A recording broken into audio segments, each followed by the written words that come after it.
ఈ మధ్య కాలంలో మనం చాలా కామన్‌గా ఇంకా ఎక్కువగా చూస్తున్న సమస్య hormonal imbalance.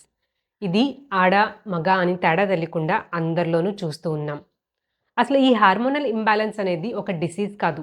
Life style disorder మాత్రమే. మన శరీరంలోని ఈ హార్మోన్స్ ఉండాల్సిన వాటికన్నా తక్కువ ఉత్పత్తయినా లేదా ఎక్కువ ఉత్పత్తయినా దాన్నే హార్మోనల్ ఇంబాలెన్స్ అని అంటారు. ఇవి మన ముఖం మీద మొటిమల కానించి unwanted hair, irregular periods, thyroid, PCOD, diabetes, even infertility వరకు కూడా దారితీస్తుంది. అసలు నిజానికి చెప్పాలంటే మన బాడీలోని 50% ఆఫ్ ఫంక్షన్స్ అనేవి ఈ హార్మోన్స్ మీదే ఆధారపడి ఉంటాయి. అసలు ఈ మధ్య కాలంలో ఎదిగే పిల్లల యొక్క డైట్ ప్యాటర్న్ చూసుకుంటే ఉదయం లెగిస్తే కాఫీ, టీలతో స్టార్ట్ చేసి బ్రేక్‌ఫాస్ట్‌కి రెడీ టు ఈట్ సీరియల్స్ అని, చాకోస్ అని, నూడిల్స్ లేదా బ్రెడ్ జామ్.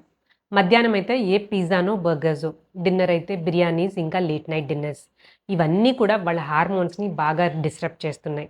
అంతేగాక అసలు వాళ్ళ డైట్‌లో ప్రాసెస్డ్ అండ్ రిఫైన్డ్ ఫుడ్స్ తప్ప నేచురల్ ఫ్రూట్స్ అండ్ వెజిటబుల్స్ అసలు లేనే లేవు. ఈ ప్రాసెస్డ్ ఫుడ్స్ లైక్ మైదాతో చేసిన పిజ్జాస్ అని, బిస్కెట్స్ అని, చాక్లేట్స్, చిప్స్, సాఫ్ట్ డ్రింక్స్ వీటన్నిటిలోనూ కూడా ఈ ప్రిజర్వేటివ్స్, ఆర్టిఫిషియల్ కలర్స్ ఇంకా స్వీట్‌నెస్ అనేవి ఎక్కువుంటాయి. వీటినే ఎండోక్రైన్ డిస్రప్టర్స్ అని కూడా అంటారు. ఇవి ముఖ్యంగా ఫీమేల్ రిప్రొడక్టివ్ ఆర్గన్స్‌ని అలాగే హార్మోన్స్‌ని ఎక్కువ ఎఫెక్ట్ చేస్తాయి. మనం బయట హోటల్స్‌లో తిన్నప్పుడు లేదా ఫాస్ట్ ఫుడ్ సెంటర్స్‌లో తిన్నప్పుడు అసలు వాళ్ళు ఏ ఆయిల్ యూజ్ చేస్తున్నారు, ఎన్ని సార్లు రీహీట్ చేస్తున్నారో కూడా మనకు తెలీదు.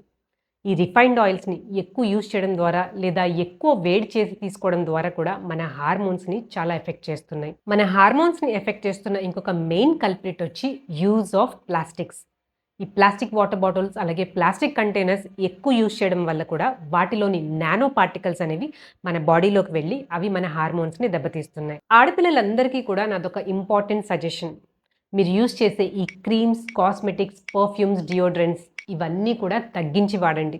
ఎందుకంటే మనం బాడీ మీద ఏది అప్లై చేస్తే అది మన స్కిన్ అబ్జార్బ్ చేసుకుంటుంది.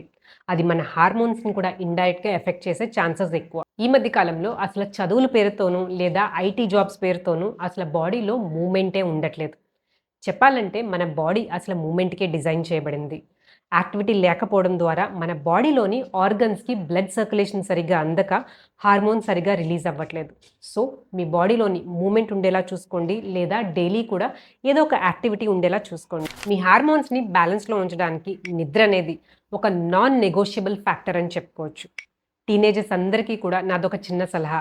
రాత్రి పడుకునే ముందు ఈ స్క్రీన్ టైమ్స్ తగ్గించేసి త్వరగా పడుకుని ఒక quality and quantity of sleep మీద ఫోకస్ చేయండి. రోజు కూడా ఒక same sleep and wake up cycle maintain చేయండి.